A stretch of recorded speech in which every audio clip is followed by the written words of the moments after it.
海龍星回復順行，尋回做自己的勇氣，打破我不夠好的魔咒。海龍星自7月底在白羊座開始逆行後，終於在新一年開啟之時轉為順行，提示我們整合過去一年來累積的傷痛與經歷，從中尋回充足的勇氣，展現獨一無二的自我。海龍星象徵着我們害怕不被接納的痛處，不妨回想一下，在過去半年裡，哪些經驗令你感受到自我價值被貶低？什麼時候當你想表現自我的態度與想法時，覺得被拒絕、被忽視、被否定？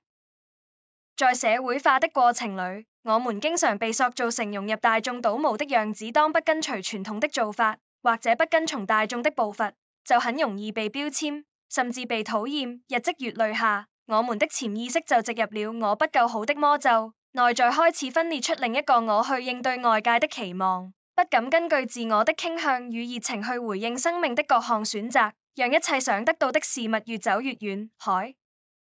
龍星從逆行到順行，提示着我們重新牽着那個萎縮的自我。如果覺得自己不夠好，那就擁抱這片破碎吧；如果覺得自己格格不入，那就讓自己與別不同好了。只有帶着整合的意願，破解自我拒絕的潛意識，才有更多的契機流入破碎的空隙，填滿成另一個嶄新的自我。真